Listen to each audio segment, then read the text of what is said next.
Hello guys! Welcome back to my YouTube channel sa Cusina ni Marith at iba pa. So ayan guys, for today's video, magluluto tayo ng steamed fish na white na crumpet. Ayan, ito yung ating white crumpet. Malinis na siya guys. Ayan, nilinis ko na yung kanyang tiyan. So ang una nating gagawin is yung ating fillet, maglalagay tayo ng oil para hindi didikit yung ating isda dito sa puwet ng ating fillet. Next is maglalagay tayo ng ito yung taba ng baboy. Dagdag din ito sa lasa. Ayan.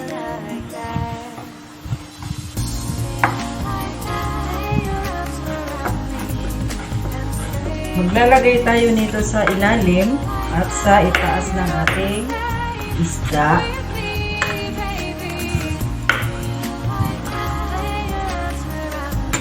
So, ayan.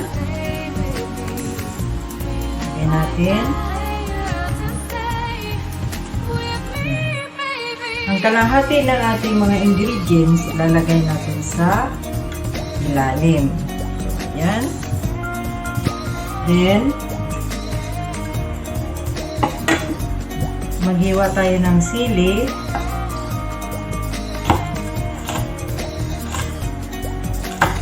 Ang kalahati natin nito, ilalagay natin sa ilalim.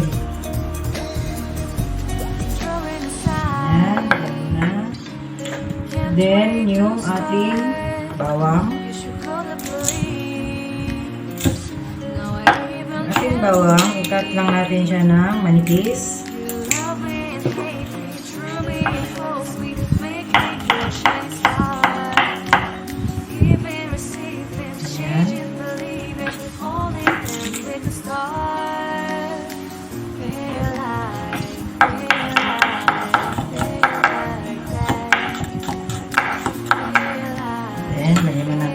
Side.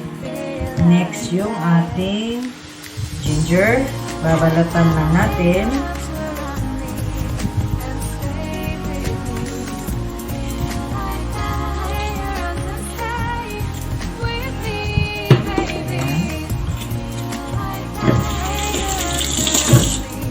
Then, kakat natin ng tin.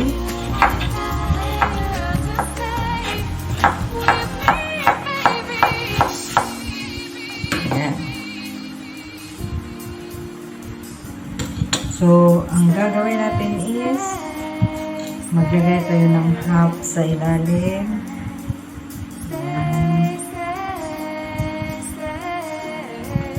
Then, ating garlic. Ating sili. Hiwalayin lang natin. Then, maglagay tayo ng sibuyas dahon sa ilalim. Ayan.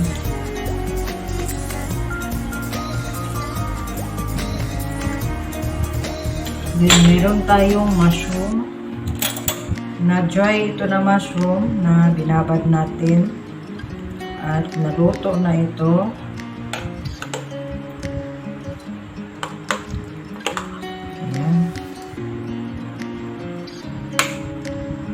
Then, meron tayo salted na vege. Kakat lang natin siya ng medyo manipis. Aslan.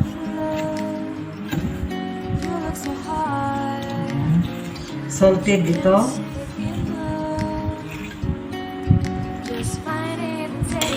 So, half nito, lagay natin sa ilalim.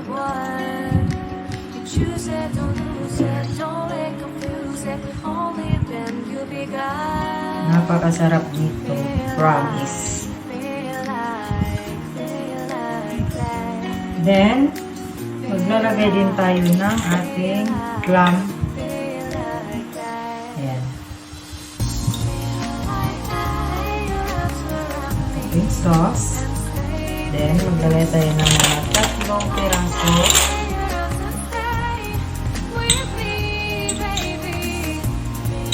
Ayan. Isigyan lang natin. Pwede din tayo maglagay ng additional na kamatis if meron tayong available. So, ito na guys. Ilalagay natin yung ating isda. Then, lalagyan natin siya ng salt and pepper. Balik na rin. Lagyan natin yung tiyan ng salt. Kunting salt lang. Ayan. Then, lalagyan natin yung ating meat sa taas.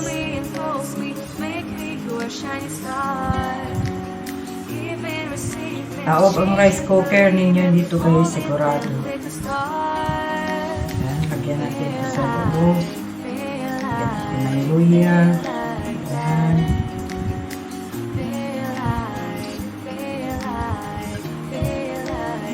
Sili.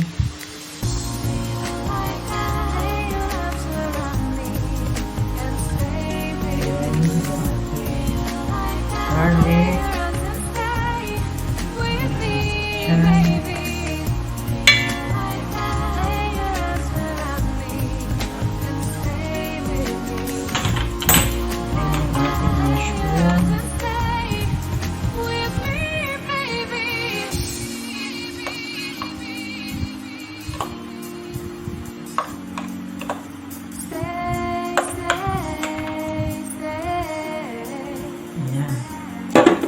Then, finally, yung ating salted na vege.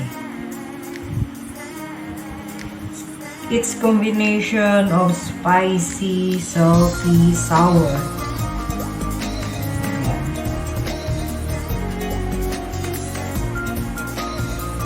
Then, lalagyan na lang din natin yung ating water sa ating salted vege.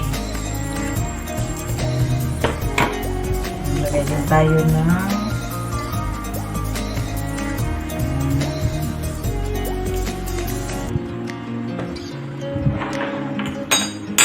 mamaya itong ating green na spring onion. Ita-toppings natin mamaya guys. Garnish natin after maluto yung ating steam. I-steam natin siya ng mga 18 to 20 minutes. I-check lang natin kung ang chopstick or tinidor lulusot na sa ating isda. So, panigurado luto na yan. Kaya, standby na at ating i-steam yung ating isda. Yung ating sibuyas, kakat lang natin siya ng thin.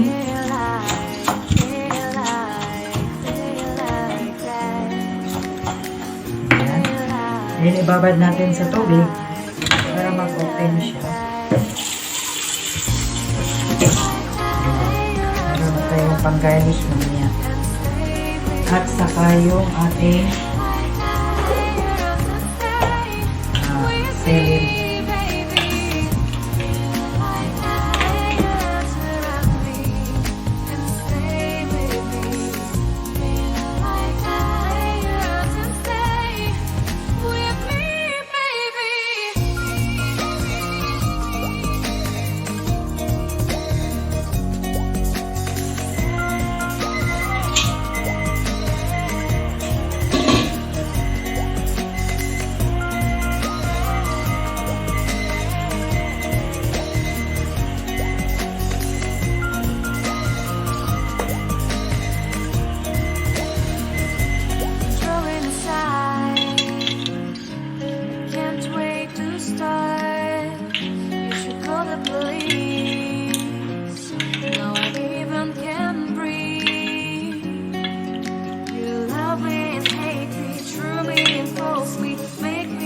shining star.